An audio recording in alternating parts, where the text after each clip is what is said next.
Ова предавање ќе се фокусира само на 46 стих. Нема да разгледуваме целата случка што Господ Исус ја опишува, туку само ќе се фокусираме на 46 стих и ќе обработуваме вечноста на пеколот. Темата на денешната проповед ќе биде вечноста на пеколот. Впрочем, зошто пеколот е вечен? Проповедта ќе се состои од двовет, една главна точка, кулминација и апликација, или заклучок и апликација. Точката, или прашањето, како што напоменав што ќе го разгледуваме ова утро, е зошто пеколот е вечен. И во оваа главна точка ќе разгледаме 10 подточки или 10 причини зошто пеколот мора да биде вечен. Да започнеме со вовет. Некои религиозни групи, како Јаховините сведоци и адвентистите, тврдат дека нема пекол. Муслиманите исто така кажуваат дека некои луѓе привремено ќе бидат во пеколот и после ќе отидат во рајот. Има дури и некои евангелски христијани кои кажуваат и окажуваат дека пеколот не е вечен, туку е привремен и конечен. И сумарно има 5 опции или 5 можности. Првата опција е дека нема пекол и смртта е крајот. Тоа е тоа. Втората опција е дека има пекол и таму човекот е привремено и после оди во рајот. Третата опција е има пекол и таму човекот е исто така привремено и после е уништен на крајот на светот. Четвртата опција има пекол и таму човекот е привремено време и после одредени години во пеколот добива втора шанса за да оди во рајот. И петата опција има пекол и таму човекот е вечно и нема втори шанси. И од прочитаното, посебно овој стих што ние ќе го разгледуваме, стихот 46, ни кажува дека петата опција од сите овие 5 опции е точна. Овој стих ни покажува дека смртта не е крајот, дека има пекол и дека пеколот е вечен. И од случката може да видиме дека пеколот е последица или казна на сторени или несторени дела. Стихот вели и тие, тоест неправедниците, ќе одат во вечна мака, а праведниците во вечен живот. И истата придавка се користи, придавката е јонион, што значи вечен. Истата придавка е употребен да го опише и рајот и пеколот. Грешниците одат во вечна мака, а праведниците во вечен живот. И ако пеколот е вечен, ако рајот е вечен, тогаш мора и пеколот да е вечен, бидејќи истиот збор, истата придавка се користи да се опиши едниот и другиот. Исто така во стихот 41 од погоре Господ Исус исто така им вика: бегајте од мене, проклети, во вечен оган, приготвен за ѓаволот и за неговите ангели. И тука истиот збор се користи, впрочем истата придавка. Истата придавка е да го опише пеколот како вечен и тоа како вечен оган. Тоа е за воведот, сега може да преминеме кон главната точка или главното прашање. Тоа е прашањето зошто пеколот мора да биде вечен. Кои се причините што налагаат пеколот да биде вечен? И покрај многуте бројни стихови што ги имаме во Библијата, што ни кажуваат, што не учат дека пеколот е вечен, ние ќе разгледаме 10 подточки или 10 причини кои ни демонстрираат зошто пеколот мора да биде вечен. И тие се: првата причина е природата на човекот, втората причина е навреден е бесконечен Бог, Третата е учество во убиството на синот. Четвртата е одбивање на бесконечно вреден подарок. Петата е личноста, или човекот не престанува да греши во пеколот. Шестата е универзум без граници. Седмата нераскинлива зависност. Осмата е манифестација на Божјата милост. Деветата се за вечност и десетата луѓето не го сакаат Бог. Да започнеме со првата причина. Таа е природата на човекот. Дали некогаш сте се прашале дали е подобро да постоиш или да не постоиш? Дали некогаш си се прашал дали е подобро да имаш можност да вкусиш земни благослови или да не? Дали е подобро да се напиеш чаша вода, да вкусиш добар леп, да пробаш добро овошје или не? Да не се напиеш вода, да не вкусиш леп, да не пробаш овошје. Дали е подобро да вкусиш илјадници земни благослови или да не ги вкусиш? И секако ќе се согласиме дека е подобро да се постои, да се живее и да има можност да се вкусат земни благослови, отколку да не. Но човекот не е само создаден за земни благослови, не е само создаден да постои и да живее, туку е создаден за нешто многу повеќе. Човекот е создаден со својства, со капацитети, со предиспозиции и способности за многу повеќе од земни благослови.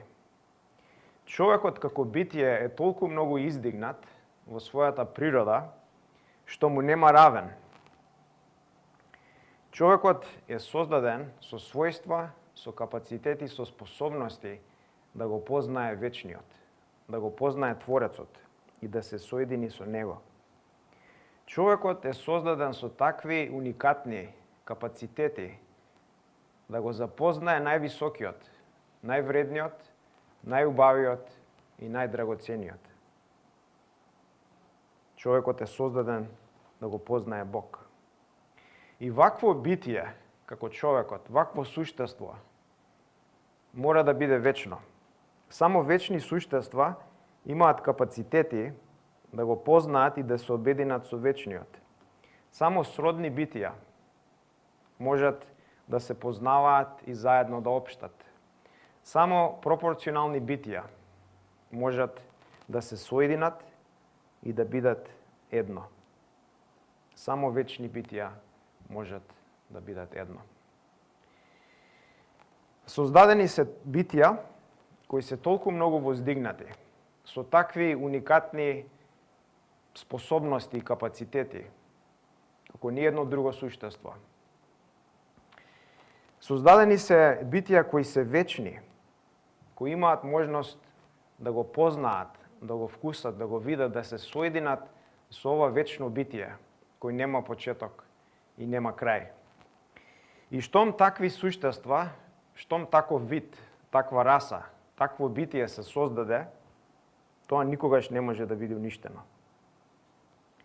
Ваквите суштества, ваквите луѓе, како вид, никогаш не може да бидат уништени, бидејќи ја носат сликата и подобието на вечниот.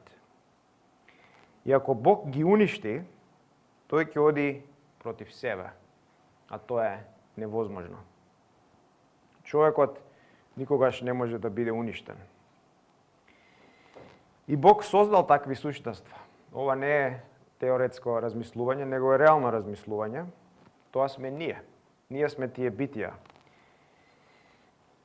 Ги имаме својствата што Бог не ги дал. Имаме такви капацитети во нас. Да бидеме вечно благословени и да го познаеме овој Творец и да имаме заедништво со Него. Но штом вакво суштество, вакво битие стане лошо, штом гревот влезе, штом се корумпира ова битие, бидејќи никогаш не може да се уништи, мора да се карантира, да се одвои во пеколот. Таквото битие мора да биде одвоено од светоста на рајот и оставено во пеколот. И затоа пеколот е вечен, ова ни е првата точка. Пеколот е вечен, бидејќи во него чува или се чуваат вечни суштества. Природата на човекот наложува пеколот да е вечен. Втората точка, или причина зашто пеколот е вечен, е навреден е бесконечен Бог. Гревот кон една личност се зголемува во тежина или размер со авторитетот, величеството и големината на таа личност. Колку поголем е авторитетот, величието и големината на една личност, толку повеќе се зголемува казната и вината за тој грев. Да земеме еден пример. Ако навредиш некој човек, вршиш грев. Но ако истата навреда се насочи, например, кон градоначалникот на градот, тој грев станува поголем и расте во тежина, бидејќи позицијата и авторитетот на градоначалникот на општината е поголем од обичен човек. Доколку истата навреда се насочи кон премиерот на државата, гревот расте во тежина, бидејќи позицијата и авторитетот на премиерот е поголема од градоначалникот. Ако истата навреда пак се насочи кон председателот на државата, таа иста навреда, тој исти грев зазема поголеми размери и пропорции, бидејќи председателот има поголем авторитет и позиција од премиерот. Ако таа иста навреда се насочи кон 10 председатели на 10 различни држави, гревот уште повеќе расте во размер и пропорција. Ако таа иста навреда се насочи кон 100 председатели на 100 различни држави, гревот уште повеќе расте во размер и во тежина и во големина. Значи, истиот грев, истата навреда кој ќе се насочи кон поголема личност, таа расте во големина, во тежина, во размер, во пропорции. И прашањето е колку поголем е Бог од сите председатели. Бог е бесконечно, безгранично, вечно битие. Со поголем авторитет, величие и големина и слава од сите председатели и цареви што некога живееле или пак и живеат. И бидејќи Бог е бесконечен, гревот извршен против него, а секој грев е извршен примарно против него, заслужува бесконечна и вечна казна. Вината на еден грев зазема такви пропорции, такви размери, што ништо освен бесконечност и вечност во пеколот не може да задоволи.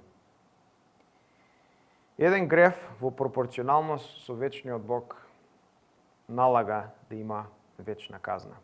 И затоа пеколот е вечен, бидејќи е навреден вечниот Бог. И навредата примарно се состои во страшна размена. Како бесконечно и вечно битие, како извор на секоја добрина и благослови, Бог е најдоброто, Бог е најголемото и најубавото. Тој е најскапоцениот, највредниот, најславниот.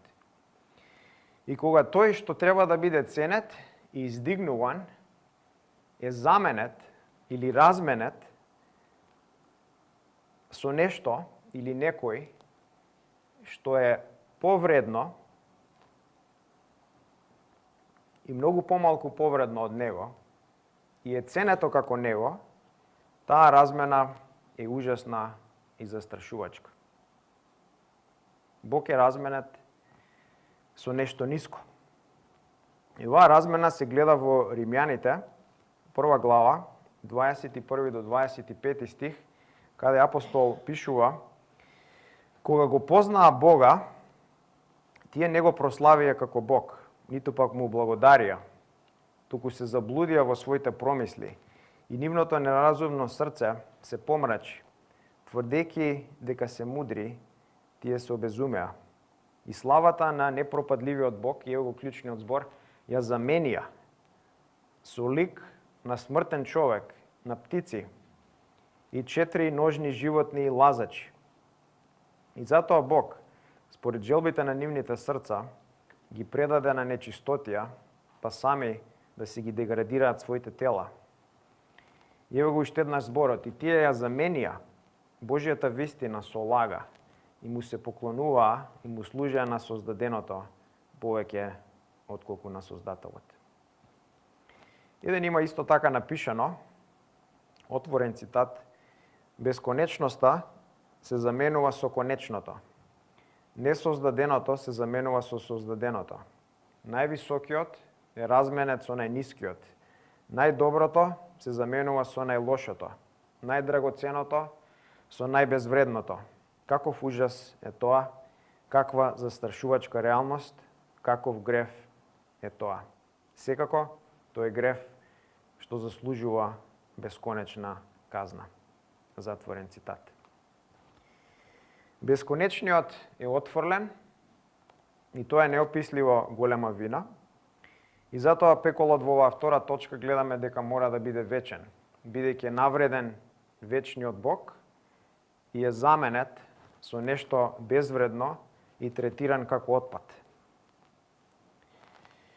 Третата точка е учество во убиството на синот. Луѓе, навистина луѓе губија Божиот син. Луѓе навистина го предадоа. Луѓе навистина го мачеа и му нанесуваа агонија. Фарисеите, Јуда, евреите, римјаните, војниците, толпата и другите луѓе кои учествуваа во страдањата и убиството на синот се виновни за бесконечно злосторство. Но што е со останатите, што директно не учествуваа во тоа злосторство? Дали и тие се виновни?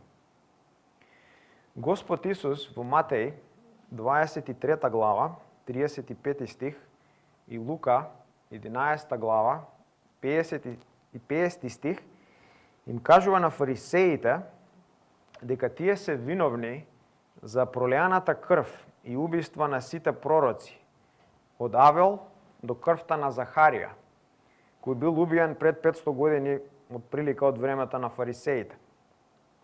Прашањето е зошто фарисеите се убици, кога тие не учествувале во тие убиства. Како е можно ова? Во Евреите 6 глава, од 4 до 6 стих, го гледаме истиот концепт. Пишува зошто оние што еднаш се просветија и го вкусија небесниот дар и стана учесници на Светиот Дух. И откако го вкусија убавата Божја реч и од силите на идниот век, а потоа отпаднаа, не е можно повторно да бидат обновени за покаяние. И еве клучната фраза. Кога повторно во себе си го раснуваат Синот Божи и го хулат. Синот Божи не може пак да биде раснат и убиен. Тој веќе беше убиен и воскресна и е вознесен на небото. Но овие стихови велат дека во сегашно време овие луѓе учествуваат во убиството на Синот. Глаголот што се користи е во сегашно време. Како е можно ова? Овие луѓе да учествувале во настан кога не биле таму.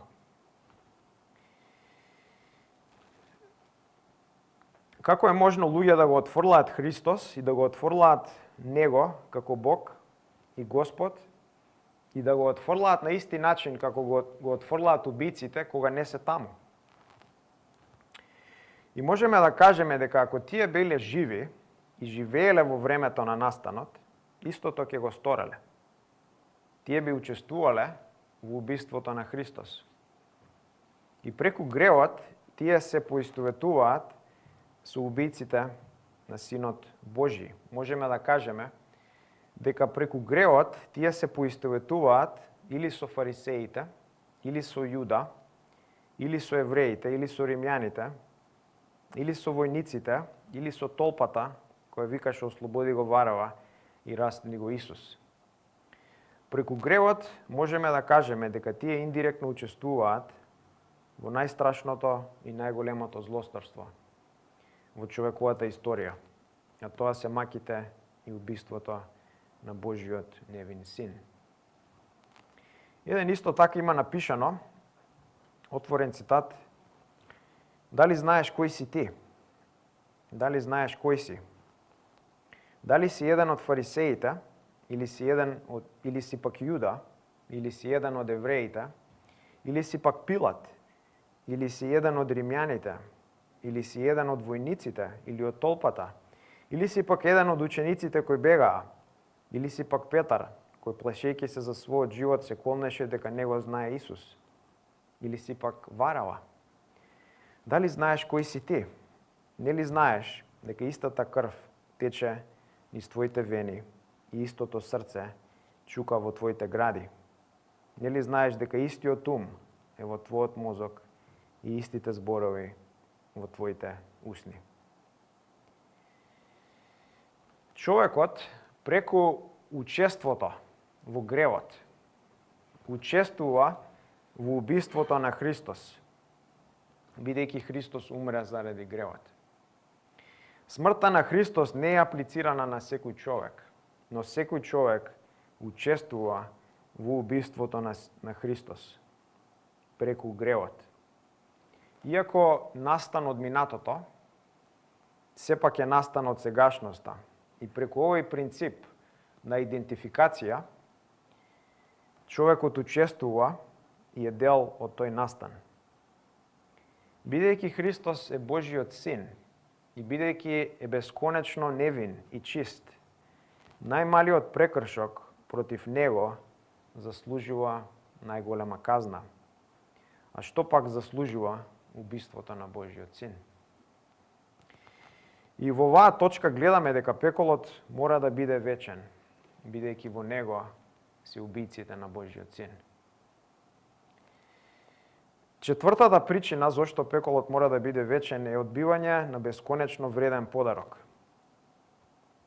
Во Колосјаните 1 глава, 16 стих, апостол Павле за Христос пишува вака: бидејќи преку него е создадено се што е на небесата, се што е на земјата, видливо или невидливо, било престоли, богатства, господства, началства, било власти, се е преку него и за него создадено.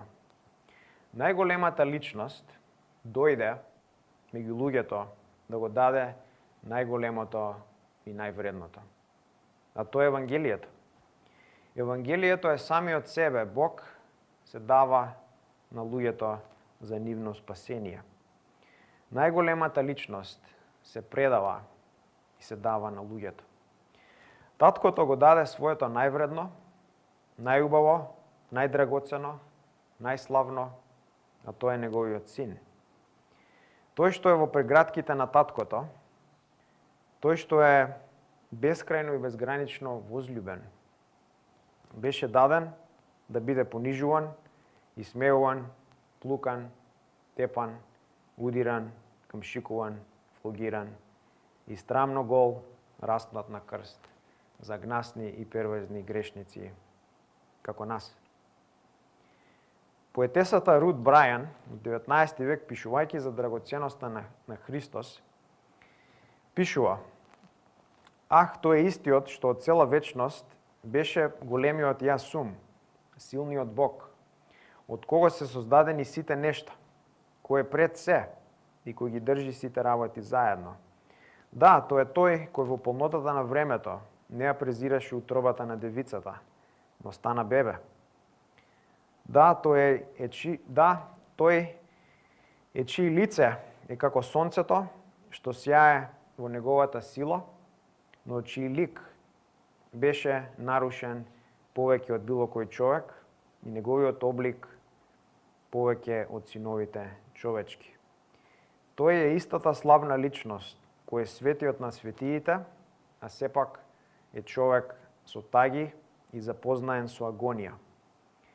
Тој е истата славна личност, која е света, безопасна, неисфлекана и одвоена од грешници, а сепак беше броен меѓу грешниците.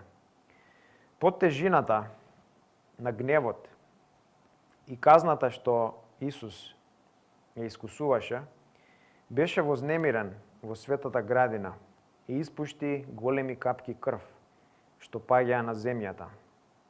О, толку богати капки крв од неговите скапоцени вени. Тие се од поголема вредност, од сето злато и скапоцени камења што ги направија неговите раце. Затворен цитат.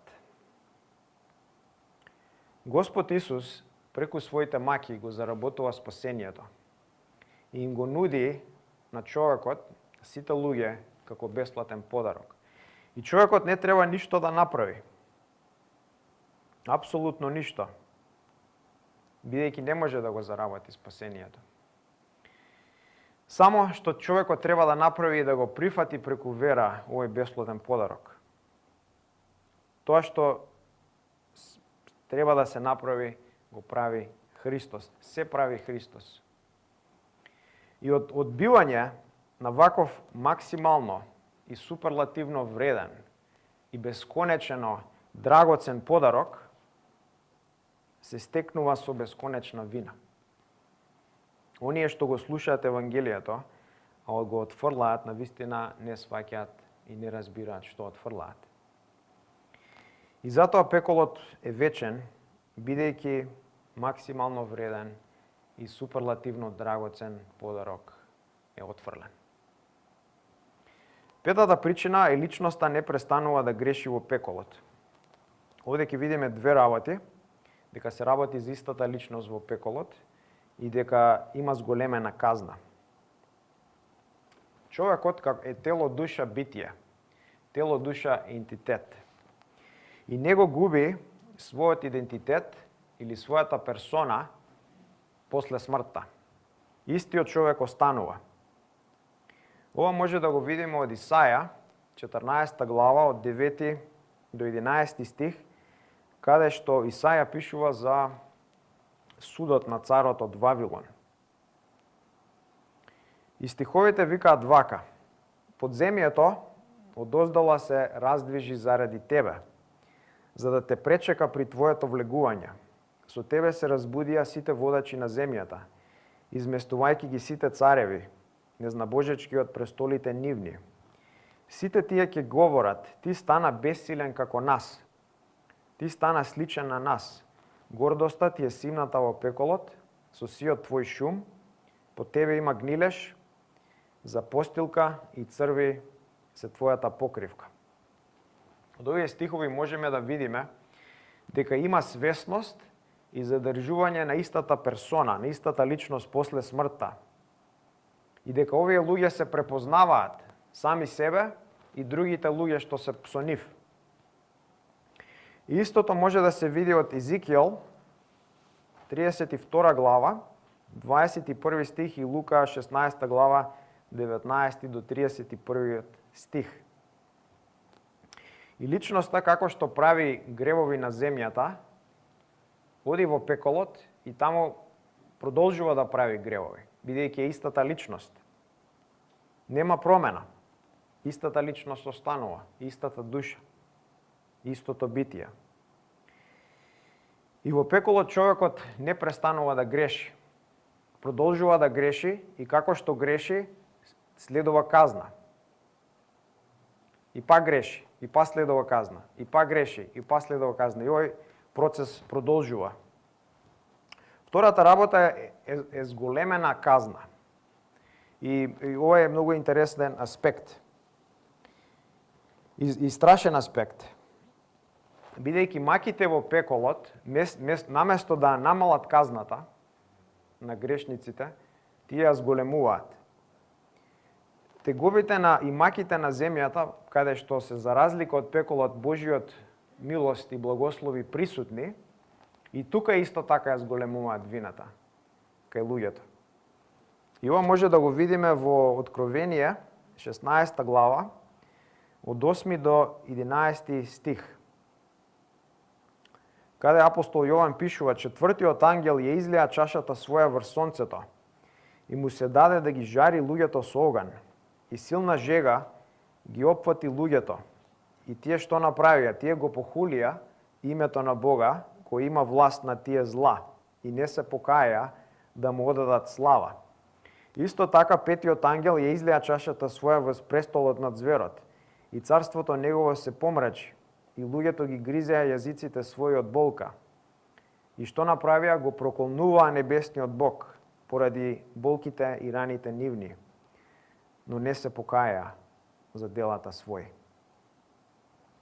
Како што маки доаѓаат, како што Божиот суд доаѓа, дури и овде на земјата, наместо луѓето да се покајат, тие прават уште поголеми гревови. Тие хулат и проколнуваат. Истото се случува и во пеколот. Наместо вината и казната да се намалува, во пеколот тие се зголемуваат. И од овие две точки, главната точка е дека личноста не престанува да греши во пеколот, гледаме дека се работи за истата личност, која е трансферирана во пеколот, таа продолжува да греши, како што греши следува казна, од таа казна се создава нов грев, уште поголем грев, следи уште поголема казна, па уште поголем грев, па уште поголема казна, па уште поголем грев, па уште поголема казна. И овој циклус, овој процес никогаш не замира, никогаш не престанува. И затоа пеколот мора да биде вечен, бидејќи е циклус на грев и казна, кој никогаш не престанува. До сега видовме 5 причини или 5 демонстрации зашто пеколот мора да биде вечен. Првата е природата на човекот, наложува пеколот да е вечен. Втората е навреден е бесконечен Бог. Третата точка е учество во убиството на синот.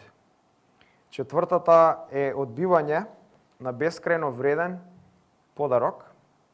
И петата е личноста никогаш не престанува да греши во пеколот. Имаме уште 5. Да продолжиме со шестата. Универзум без граници. Пеколот, може да кажеме, е вечен универзум, кој е многу покомплексен од овој привремен универзум во кој живееме. Ако мислиме дека овој универзум е комплексен и малце знаеме за него, пеколот е уште толку повеќе. И како што човекот продолжува да греши во пеколот, така грешењето во пеколот е многу полесно. Зошто? Бидејќи сите граници што го држат човекот и го пригушуваат тука на земјата, да не направи грев, во пеколот се отстранети. На земјата, како што кажав, има поставено граници, има бариери кои го гушат и го чуваат човекот како во затвор. И гревот во својата полнота е лимитиран. Не може да се манифестира баш како што сака. Граници, например, имаме како полиција, како државни закони и правосудство, како затвор, како фамилија, како страм од скандали, како взаемен интерес и задоволство меѓу луѓето, страф од последици, страф од болка и смрт, физички потреби и бариери, болести и така натака. Овие бариери, овие лимитирачки фактори и граници во пеколот се отстранети. И личноста или човекот, кога ќе му се отстранат сите овие граници и бариери, има неверојатно голем капацитет и гревот во својата полнота и ужас блика. И затоа пеколот е исто така вечен, бидејќи е универзум без граници, каде гревот цвета и никогаш не престанува да замре, бидејќи нема граници. Седмата точка е нераскинлива зависност. Нераскинлива зависност. Како што топло без ладно не може да постои. како што високо без ниско не може да постои. Како што светло без темно, благо без солено, љубов без омраза, мир без војна, молчење без зборување, плач без смеа, почеток без крај. Така рајот без пеколот не може да постои. Постои нераскинлива зависност. Без пеколот не може да постои рајот, ниту па може да се препознае. Без вечен пекол не може да има вечен рај. Не може да постои едното, а не другото. Што значи вечно блаженство, ако нема вечна мизерија?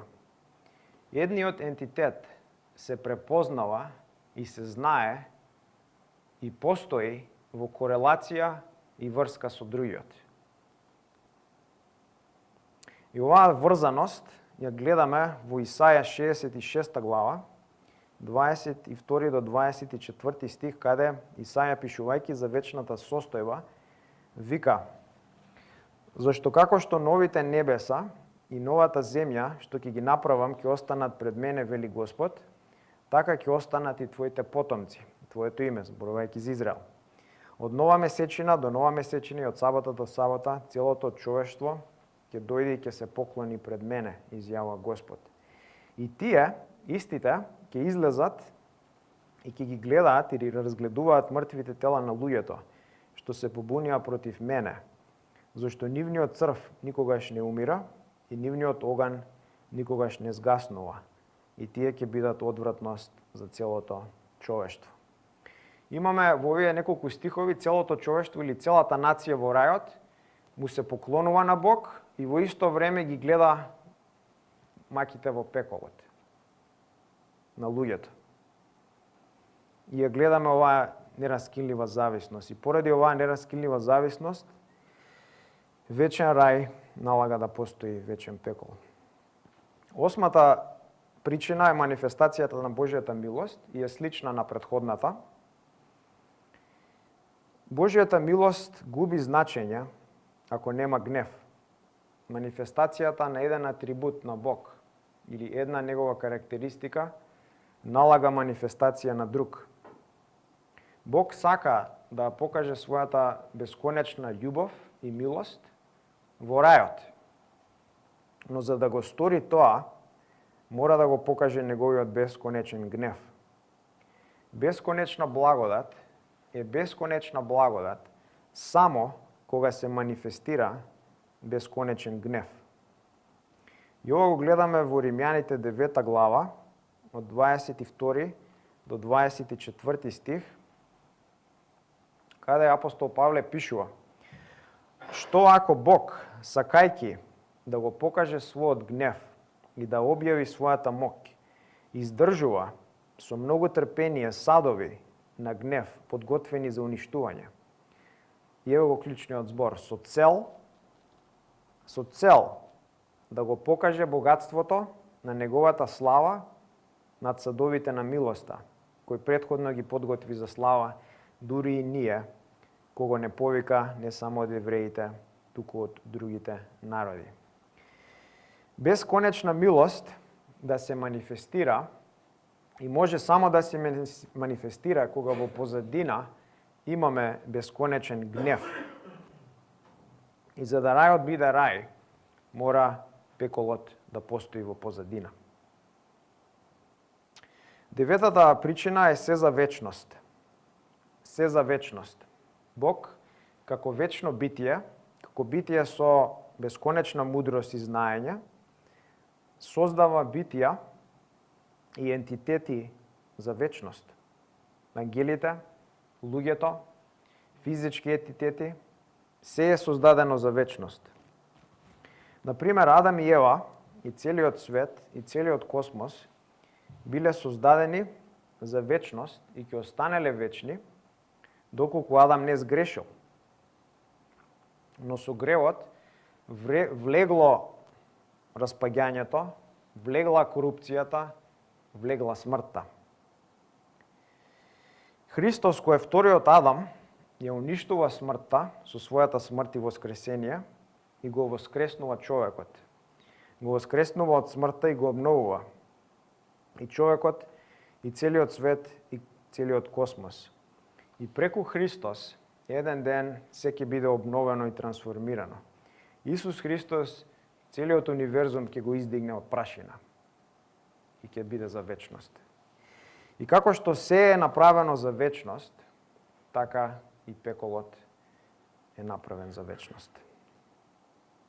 Десетата причина е луѓето не го сакаат Бог.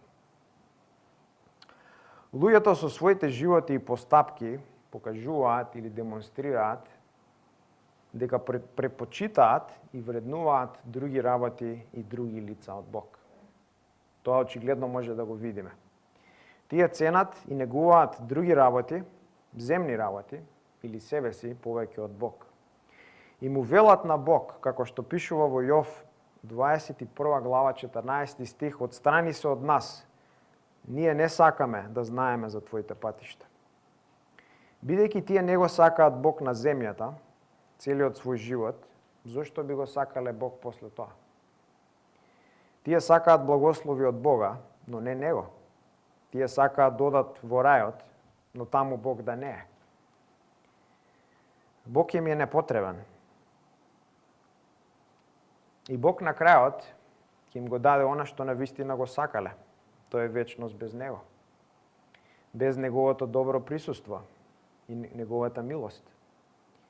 И бидејќи човекот, како што кажавме, не може никогаш да биде изгаснат, бидејќи е вечен по природа и направен во Божиот лик, ќе биде зачуван во пеколот цела вечност. И Бог ќе им каже: сакаш вечност без мене? Еве ти го. Тоа навистина што луѓето го сакаат. И сумација, да кажеме 10 причини, уште една зошто пеколот мора да биде вечен, е природата на човекот налага да пеколот биде вечен. Навреден е бесконечен Бог, најмалиот греф против него заслужува бесконечна казна, човекот учествува во убиството на синот, одбива бесконечно вреден подарок, како Евангелието, личноста не престанува да греши во пеколот.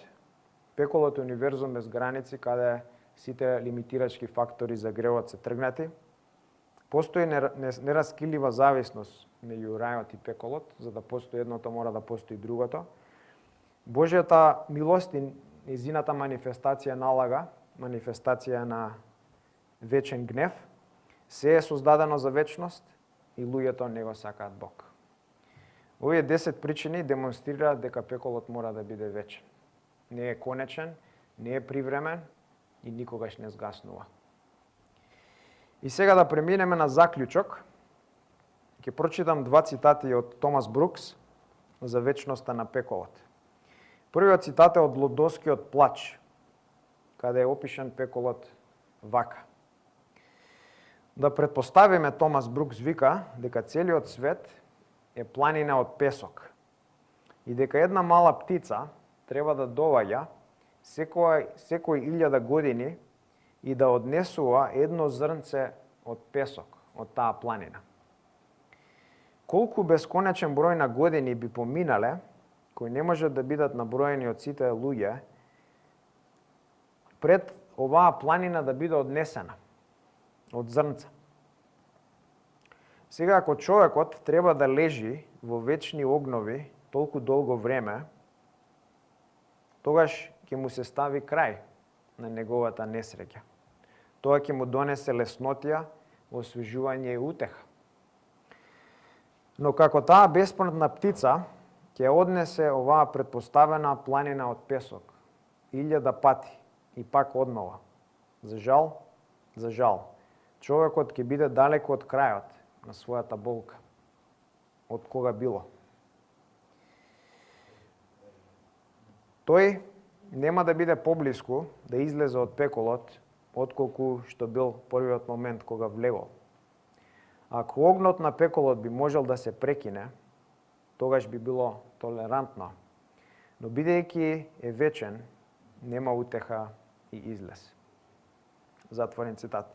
Вториот цитат е од Златниот клjuč, што отвора скриени богатства.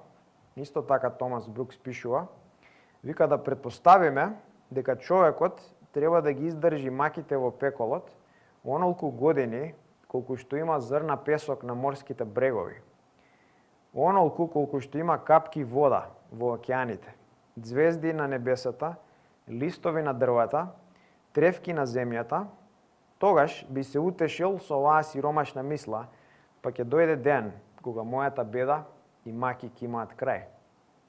Но тешко и за жал, овој збор за секогаш, за секогаш, за секогаш ќе ги наполни срцата на проклетите со најголем хорор и терор, гнев и бес, збунетост и зачуденост. Затворен цитат. Пеколот е страшен, бидејќи е вечен. Нема излез, нема пауза, нема одмор, нема забава, нема ладна вода, туку вечни маки за секогаш. Ќе завршиме со апликација за неверници и апликација за верници. За неверници. Ако не сте наново роден, ако не сте го познале Христос како ваш спасител и Господар, ако вашиот живот не бил трансформиран преку неговата моќ, вие сте на пат на пеколот. И ова предавање или оваа проповед е еден голем аларм и апел до вас. Еден здив ве двои од пеколот. Еден поглед, едно очекување на вашето срце, едно трепкање на окото, една вибрација во човековиот ум. Многу близко сте до пеколот. И мојата молба до вас е да се расоните и да се освестите пред да биде доцна. Во пеколот ќе посакувате да умрете, но не ќе можете. Ќе посакувате страшниот оган да ве проголта, ќе посакувате гладните ѓаволи да ве раскинат на парчиња како лавови, но тоа не ќе биде можно. Ќе посакувате да не сте постоеле, или да сте постоеле како риба, животно, растение или птица, наместо како човек. Но тоа ќе биде касно. И кога ќе видите дека нема излез од оваа тешка и неопислива болка, цела вечност, што ќе правите? Кога ќе се сетите на оваа проповед и дека ништо не сте направиле, да сте спасите од пеколот кој е вечен, каква тага и маки ќе ве обземат? Зошто? Зошто ништо не направив? Ќе се прашувате цела вечност. Зошто ништо не направи да се спасам од пеколот? Единствениот што може да ве спаси од пеколот е Исус Христос. И тој може да ве спаси сега и денес. Тој дојде, впрочем затоа и дојде, затоа и умре, затоа и воскресна и го нуди спасението со крвави раце денес. И вика дојди, не чекај. Тој помина низ ужасни маки и го вкуси пеколот. За да ти, кога дојдеш до него, не мора да го вкусиш. Ќе бидеш спасен. И мојот апел до вас е да направите секој напор да дојдете до Христос, да го избегнете пеколот, зашто после смртта нема назад, после смртта е веќе касно. За верници, моето охрабрување до сите верници е да одвојат време од нивните зафатени распореди да размислуваат за пеколот. Вилијам Дајер вика да одиме во пеколот преку размислување, за да никогаш не одиме во пеколот преку осуда. Ќе го охрабрам да размислувате за вечноста на пеколот. Ќе го охрабрам да размислувате каков е пеколот и како им е на осудените во пеколот сега и низ какви маки поминуваат. Џон Банјан во пеколната зандана на пеколот пишува: во пеколот секој член на душата и телото постојано ќе се мачи. Окото е измачувано со поглед на ѓаволите, кои се појавуваат во сите грозни и црни форми кои гревот може да им го даде. Увото е измачено со гласните викања и постојаните напади на проклетите. Ноздрите се во агонија на сулфурен пламен. Јазикот е покриен со запалени плюскавици. Целото тело е завиено во пламен на течен оган. Имагинацијата е измачувана со мислите за тоа зашто си изгубил рајот. Меморијата е измачувана со размислување за оние можности кои тие ги имаа за да бидат спасени. Умот е измачуван кога размислува колку залудно било потрошено драгоценото време. Разбирањето е измачено со мисли на сегашните болки и на идните таги, кои ќе траат за секогаш. Совеста е исто така измачувана континуирано со џвакачки црв. Пеколот е кулминација на секоја мизерија. Затворен цитат. Драги, ние сме за тоа оставени тука на земјата. Оставени сме да го носиме Евангелието до луѓето, бидејќи тоа само може да ги спаси. И ќе охрабрам сите да земете учество во носење на Евангелието до сите луѓе, бидејќи така ќе можат да се спасат. Зашто ако сега ние тоа не го направиме, кога ќе го направиме? Ако не ние, кој? И ако не тука,